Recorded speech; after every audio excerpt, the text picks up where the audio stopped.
ఎప్పుడు చేసుకుంటున్నావు? పిల్లోని చూడేవాళ్ళన్నా నేను రెడీ చేసుకుంటానా? మా మళ్ళీ ఇంటికి సంబంధాలు కూడా వచ్చాయి.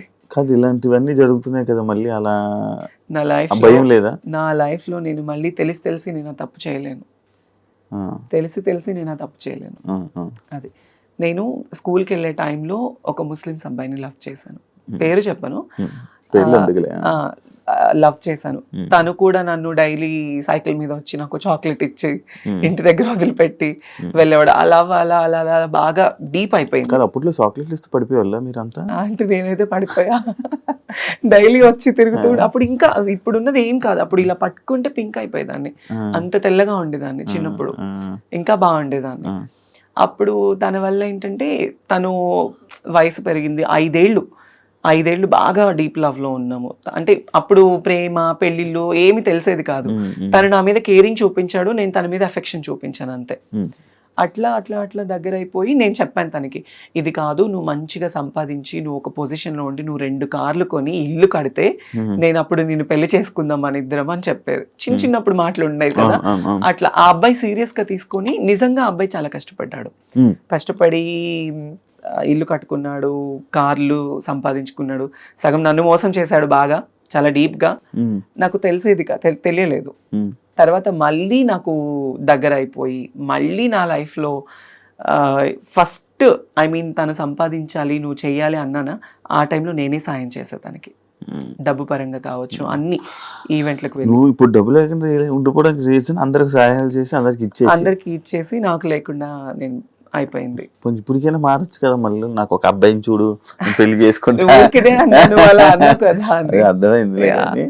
ఉంటది కదా ఫీలింగ్స్ ఉండకుండా, we're humans, it's basic needs ఉంటుంది. ఉండకుండా అప్పుడప్పుడు నాకు కూడా చాలా ఫీల్ ఉంటుంది, అరే నిజంగా నన్ను ప్రేమించే అబ్బాయి, నన్ను చూసుకునే అబ్బాయి, అట్లీస్ట్ కొంచెమన్నా రియల్ అఫెక్షన్, రియల్ ప్రేమ చూపించే వాళ్ళు దొరక్కపోతారా, మాట్లాడకుండా ఉండలేము, ఉంటుంది కదా.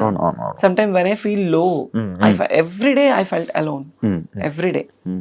ఎందుకు ఈ ప్రేమ నాకు ఇప్పుడు జరుగుతున్న సిచ్యువేషన్స్ చూస్తే పూర్తిగా చచ్చిపోతుంది నా మనసు, వద్దు అని. ఎస్, ఎందుకు అనిపించేస్తుంది.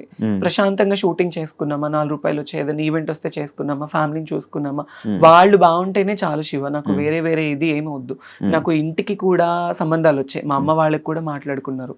నాకు కజిన్ బ్రదర్స్ 9 మంది, మా అమ్మ వాళ్ళ అక్క చెల్లెలు 4, అందరూ. మా అన్నయ్య వాళ్ళు, నువ్వు ఎందుకు రీసెంట్లీ కూడా నా మీద గొడవ, నువ్వు దీని గురించే లైఫ్ ఇది చేసుకుంటున్నావు, నీకంటూ ఒక లైఫ్ వద్దా, నువ్వు పెళ్లి చేసుకోవా, మేం చేస్తాం అంటే ఆల్రెడీ మా ఇంటికి 2-3 సంబంధాలు వచ్చాయి. నాకు వద్దు, నాకు పేరెంట్సే ఇంపార్టెంట్. పెళ్లి చేసుకుని మళ్ళీ నేను ఆ రెస్ట్రిక్టెడ్ లైఫ్లోకి వెళ్ళి వాళ్ళు పోనీ నన్ను ఏమైనా సొంతగా అమ్మాయి నన్ను స్వీకరించేసి నాకు ఏమైనా పిల్లలు పుడతారా అని చెప్పేసి నన్ను ప్రేమగా చూసుకుంటారనుకుంటే అది లేదు. కొంత మురిపమే, కొత్త వింత పాత రోత, అంతే. కొంతకాలం వాళ్ళకు ఉంటుంది, ఇంకా అంతే. తర్వాత మళ్ళీ యథావిధిగానే అయిపోతుంది. అందుకే ఉన్నంత వరకు అమ్మ వాళ్ళతోనే ఉండి వాళ్ళతో బాగుండాలి అని డిసైడ్ అయిపోయాను. ఇండస్ట్రీ వాళ్ళతో ఏమైనా ఇబ్బందులు పడ్డావా? ఇండస్ట్రీ వాళ్ళతో అంటే పడ్డాను. వాళ్ళు కూడా ఏమైనా మిస్బిహేవ్ చేయడం చేశారా? పడ్డాను. ఉన్నారు. అంటే నేను నా స్టార్డమ్ ఉన్న టైంలో నన్ను ఒక 2 పర్సన్స్ అయితే అసలు ఇండస్ట్రీనే వదిలేసాయి, మేము చూసుకుంటాము, మేము ఎప్పుడు పిలిస్తే అప్పుడు రావాలి, ఎప్పుడు ఏం చేస్తే. నేను కొన్ని తప్పులు చేశాను, ఎందుకంటే నేను ఒప్పుకుంటాను. ఎలాంటి తప్పులు అంటే, మా నాన్న ఆ టైంలో బాలేని టైంలో, అతని హెల్త్ కండిషన్ బాలేని టైంలో చేతిలో రూపాయి లేదు. వేరే ఇండస్ట్రీ పర్సన్స్ నాకు ఛాన్స్, నేను హెల్ప్ చేస్తాను అది ఇది అనడం వల్ల నేను తల వంచుకోవాల్సి వచ్చింది. కానీ అదే నాకు చాలా ప్రాబ్లం కూడా అయింది ఆ టైంలో. నువ్వు నాతోనే ఉండాలి, నన్ను కొట్టడము, నన్ను తిట్టడము, పర్సనల్లీ ఫోన్లో హెరాస్మెంట్ చేయడము చాలా జరిగాయి. కానీ అది బయట చెప్పుకుంటే మా అమ్మ వాళ్ళు బాధపడతారు. ఈవెన్ నా ట్రాన్స్ఫర్మేషన్ టైంలో కూడా మా అమ్మ వాళ్ళకి ఏది తెలీదు, వాళ్ళు ఎక్కడ బాధపడతారు చెప్తే. వాళ్ళు, మా అమ్మ చచ్చిపోయేది నా ట్రాన్స్ఫర్మేషన్ గురించి తెలిసి. ఎందుకు వాళ్ళ పేరెంట్స్ని ఇబ్బంది పెట్టకూడదు. షూటింగ్లో ఉన్నానమ్మా, నేను పలానా షూట్లో ఉన్నాను, పలానా ఊర్లో ఉన్నాను, ఇప్పుడు మాట్లాడలేను అని కవర్ చేసుకునేదాన్ని వాళ్ళకి చెప్పకుండా. వాళ్ళు ఎవరైతే నేను ఇబ్బంది పెట్టారు ఇండస్ట్రీ వాళ్ళే, ఇండస్ట్రీలోనే ఒక మంచి పెద్ద హోదాలో ఉన్న వాళ్ళే నాతో ఉండు అని. అంటే అప్పుడు అంటే నీకు డబ్బు కావాలని చెప్పి వాళ్ళతో ఉన్నావు అంతే, దానివల్ల ఇలా చాలా ప్రాబ్లమ్స్ బెదిరించారా? లైక్ బెదిరించారు, కొట్టారు, నన్ను చేసుకున్నారు. అయ్యో ఇండస్ట్రీలోనే లేకుండా ఆ సగం ఆ భయంతోనే ఒక 2 ఏళ్ళు నేను చాలా దూరంగా ఉన్నాను. అదే నేను ఎప్పుడో అడిగిన క్వశ్చన్ కి, అంటే ఇంటర్వ్యూ స్టార్టింగ్ లో అడిగిన క్వశ్చన్లకి ఆన్సర్లు ఇప్పుడు ఇచ్చావు. అవును చాలా ప్రాబ్లమ్స్ ఫేస్ చేస్తున్నావు. అవును. పోనీ ఇప్పుడు అంతా క్లియరా? అంటే ఇప్పుడు నాకు ఏ లవ్ లేదు, ఏ రిలేషన్స్ లేవు, ఏ ఎఫెక్షన్స్ లేవు, ఏ పర్సనల్ అవిగేషన్స్ లేవు. నా మైండ్ లో ఉన్నదల్లా నేను బ్రతికున్నంత కాలం నా పేరెంట్స్ ని చూసుకోవాలి, వాళ్ళకి నేను తప్ప ఎవరు లేరు. నేను ఈ రోజు ఇలా ఉన్నాను, ఈ రోజు ఇట్లా ఉన్నాను అంటే మా అన్నయ్య కారణం. వాడు ఒక హీరో లాగా మా ఇంట్లో ఎంతో కష్టపడ్డాడు నా కోసం. చాలా అంటే చాలా, వాడి లైఫ్ మొత్తం కేవలం నా కోసం, మా అమ్మ కోసం సాక్రిఫైస్ చేసుకున్నాడు. బేసిక్లీ నేను ఎప్పుడు మా అన్నయ్య గురించి కానీ మా ఫ్యామిలీ గురించి నేను ఎప్పుడు చెప్పలేదు బయట. మా నాన్న అంటే నాకు చాలా ఇష్టం, తండ్రి ప్రేమ నేను ఎప్పుడు లేదు.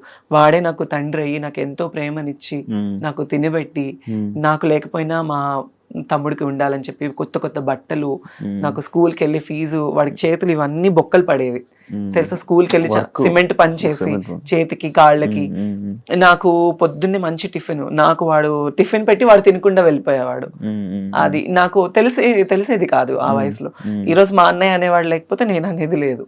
మీ అన్నయ్యకి ఇప్పుడు కోపం అంతా నువ్వు మారేవు ఇలా అని? కోపం అంటే ఉంటది కానీ బయటపడ్డు, ఎప్పుడు బయటపడ్డు. మంచిగుంటున్నాడా? ఉంటాడు, మంచిగానే ఉంటాడు. ఇంటికి వెళ్ళినప్పుడు అంటే ఎక్కువ నేనే మాట్లాడి ధైర్యం చేయను. ఎప్పుడు నేను ఫ్యామిలీ ఫంక్షన్స్ కి వెళ్ళాలన్నా నాకు ఒక బాధ ఉంటుంది. అందరూ చూసేవాళ్ళు ఇప్పుడు నాకు ఈ జబర్దస్త్ పేరు ఉందని అనుకుంటారు, ఈ పేరుంది, ఆ పలానా అమ్మాయి, ఆ అమ్మాయి టీవీలో చూస్తాము, ఆ వేలో వెళ్ళిపోతుంది. ఒకవేళ నాకు ఇదే లేకపోతే తను అదిరా, తను ఇదిరా, తను మారిపోయింది. మా ఇంట్లో నేను ట్రాన్స్ఫర్మ్ అయిన తర్వాత మా అమ్మని చాలా సూటిపోటి మాటలతో బాధ పెట్టిన వాళ్ళు ఉన్నారు. చాలా, మా అమ్మ వాళ్ళు బాధపడకూడదు నా వల్ల. నేనున్న ప్రొఫెషన్ లో మా అమ్మ వాళ్ళు గర్వంగా ఉండాలి అనుకున్నాను. అట్లీస్ట్ సరైన చీర కట్టుకోవడానికి లేకపోతే మా అమ్మకి సొంత వాళ్ళే ఇవ్వలేని పరిస్థితుల్లో నేను అవన్నీ నా మైండ్ లో ఉండేవి. ఎలా ఏంటి మా ఫ్యామిలీని ఎలా చూసుకోవాలని నేను కష్టపడ్డాను. నా లైఫ్ లో నేను కష్టం తప్ప నేను సుఖాన్ని చూడలేదు. కష్టపడి ఈ రోజులో మా అమ్మ వాళ్ళకి ఇక్కడ నిలబెట్టాను వాళ్ళని, వాళ్ళు ఇలా ఉండాలి అని. కాదు ఇప్పుడు అంటే ఒకవేళ గానీ జబర్దస్త్ గానీ ఫేమ్ గానీ ఇవి లేకపోతే నువ్వు ఓపెన్ అయ్యేదానివి కాదు, చెప్పేదానివి కాదు, అస్సలు అయ్యేదా. అది మనసులో దాచుకుంది. ఫేమ్ ఉండడం వల్ల ఓపెన్ అయ్యే ధైర్యం వచ్చింది, అంతే కదా. అంతే. మరి ఎన్ని సంవత్సరాలు చేస్తావు చెప్పుకోవడం అంటే నేను ఆల్రెడీ సుమాగరి షోలో ఓపెన్ అయిపోయాను. క్యాష్ ఎపిసోడ్ లో మా అమ్మని తీసుకొని వెళ్ళినప్పుడు నేను ఓపెన్ అయిపోయాను, అప్పుడే చెప్పేశాను. తర్వాత నాకు పెద్ద పెద్ద షోస్ లో ఛాన్స్ వచ్చింది, నేను అవుదాం అనుకున్నా. కానీ పర్సనల్ లైఫ్ ని బయట వేయడం నాకు ఇష్టం లేదు. నాకు సెక్యూర్డ్ గా ఉండాలి, ఫ్యామిలీని చూసుకోవాలి, వాళ్ళతో ఉండాలి. ఇంతే, నేను వేరే వాటిల్లో వెళ్ళలేను. వెళ్ళినా యాక్సెప్టెన్స్ ఉండదు, ఎక్కడికి వెళ్ళినా చీటింగ్. నన్ను లిటరల్లీ నా ఫ్రెండ్స్ బాగా చీట్ చేశారు, నమ్మిన వాళ్ళు చీట్ చేశారు, ఫ్యామిలీ చీట్ చేశారు, ఇండస్ట్రీ వాళ్ళు చీట్ చేశారు. ఏ రోజు ఒక్కళ్ళు కూడా మేమున్నాము అన్న వాళ్ళు లేరు నాకు. దాన్ని నేను అసలు బాగా తీసేసుకొని ఈ మధ్య అసలు ఉండలేకపోతున్నాను. చాలా అంటే చాలా ప్రాబ్లం అయిపోతుంది, అస్సలు కంట్రోల్నెస్ ఉండట్లేదు. కొన్ని వాటికి అడిక్ట్ అయిపోతున్నా నేను బాగా. అవ్వట్లేదు నాకు, నేను ఇంటికి వెళ్ళాలన్నా వెళ్ళలేకపోతున్నాను, ఫ్యామిలీతో కొంచెం మనశ్శాంతిగా మాట్లాడాలన్నా మాట్లాడలేకపోతున్నాను. నా ప్రాబ్లం ఇది అని చెప్పడానికి కూడా లేదు, నన్ను చూసుకునే పర్సన్స్ లేరు. Everybody wants my money and my body and my fame, అంతే. They don't need any affections. అరే వాళ్ళకి ఒక మనసు ఉంటుంది అనేది కూడా ఎవరు లేరు. ఇప్పుడు చాలా మంది అనుకోవచ్చు, నీకేమి బయట షోస్ చేస్తున్నావు, తిరుగుతున్నావు, నీకు చాలా మంది ఫాలోయింగ్. అఫ్ కోర్స్ నాకు ఫాలోయింగ్ ఉంది, నాకు ప్రపోజ్ చేసిన వాళ్ళు ఉన్నారు, నాకు వెంట తిరిగిన వాళ్ళు ఉన్నారు. వాళ్ళు ఏ రోజు వచ్చి మనకు ఒక ముద్ద అన్నం పెట్టరే, మన ఫ్యామిలీని చూసుకోరే. సో వద్దు, ఇక ఇప్పటి వరకు పడింది చాలు. ఇప్పటి నుంచి అన్నా కొద్ది గొప్ప ఫ్యామిలీని చూసుకోవాలి. ఈ లవ్కి కానీ నేనైతే ఒక మాట అందరికీ చెప్పాలనుకుంటున్నాను, లవ్ అనేది చాలా ట్రాష్ ఈ రోజుల్లో. తెలిసి వాళ్ళ దగ్గరికి వెళ్ళి వాళ్ళ ప్రేమని మనం తీసుకొని డబ్బు పరంగా మోసపోయి మన ప్రాణాలు పోగొట్టుకొని అంత అవసరం లేదు. మంచోళ్ళు చెడ్డోళ్ళు మన కన్నా తల్లిదండ్రులే బెటర్. ఎందుకంటే కడుపులో నుంచి వచ్చిన బిడ్డని పోగొట్టుకోలేరు కదా ఎవరు. అది మన దగ్గర ఉన్నా లేకపోయినా చచ్చిపోతే పారేస్తారు వాళ్ళు, బయట వాళ్ళు ఎవరు పారేయరు. కానీ తల్లిదండ్రులే అరే నా బిడ్డ అన్న ఒక ఇదితో పారేస్తారు, బయట వాళ్ళు ఎవరు పారేరు. తెలియని ఈ టైంలో ఈ లవ్ అఫెక్షన్స్ కి దగ్గర అయిపోయి లైఫ్ పాడు చేసుకోవద్దు ఎవరు. ఇప్పుడు జరుగుతున్న సిచ్యువేషన్స్ అన్ని చూస్తుంటే అది పెళ్లి చేసుకోవాలంటేనే భయం వేస్తుంది. అవును. నిన్న ఒక ఇష్యూ అయింది, ఆ అమ్మాయి ప్రెగ్నెంట్ అమ్మాయి, రేపు అవును అవును అదొక ఇష్యూ. చిన్న చిన్న పిల్లల్ని ఈ రోజుల్లో వదలట్లేదు శివ, చిన్న చిన్న పిల్లల్ని వదలట్లేదు. కదా గోరి కూడా వేరే అమ్మాయిని పెళ్లి చేసుకున్నారు చూసావా? నాకు అసలు అదంతా దరిద్రం అంటే అంత దరిద్రం అది. రియాక్ట్ అవ్వాలి అనుకోలేదు ఇప్పుడు. నాకు అసలు ఆ టాపిక్ మీద రియాక్ట్ అవ్వాలి, నాకు అసలు అంత చిరాకు వచ్చేసింది అది చూడగా. ఇప్పుడు తను అఘోరి, ఓకే, తను ఒక విషయంలో బాగా వైరల్ అయిపోయింది, తను ఒక ట్రాన్స్ అన్నప్పుడు మరి ఒక అమ్మాయిని ఎందుకు పెళ్లి చేసుకోవాలి? ఇప్పుడు అఘోరి సాధువులు అంటే వాళ్ళకి జీవితంలో ఏది ఉండదు, సంసార సుఖాలు ఉండదు, భోగభాగ్యాలు ఉండవు, ఏది ఉండదు. వాళ్ళ జీవితాన్ని దేవుడికి అంకితం చేసుకునే వాళ్ళని అఘోరీలు అంటారు. ఈవిడేం అఘోరియో నాకు తెలియదు, కానీ కారులో తిరుగుతుంది, ఫోన్లు మాట్లాడుతుంది, బూతులు తిడుతుంది, సిగరెట్లు తాగుతుంది, అన్ని ఉంటుంది. మళ్ళీ ఆడదాన్ని పెళ్లి చేసుకోవడం ఎంత దరిద్రం అంటే, ఎంత సిగ్గుచేటు అంటే అంత సిగ్గుచేటు అది. సో దాని మీద అసలు నాకు మాట్లాడాలన్న థాటే లేదు, ఆ టాపిక్ వినాలన్నా కూడా అసహ్యంగా ఉంది. ఇప్పుడు అమ్మాయి లైఫ్ స్పాయిల్ కదా. ఆ అమ్మాయి ఏం చూసి లవ్ చేసిందో తెలియదు నాకు. అది తన లైఫ్ స్పాయిల్ అంటే ఏమో వాళ్ళకి ఏమి ఉన్నాయో మరి, అంతే.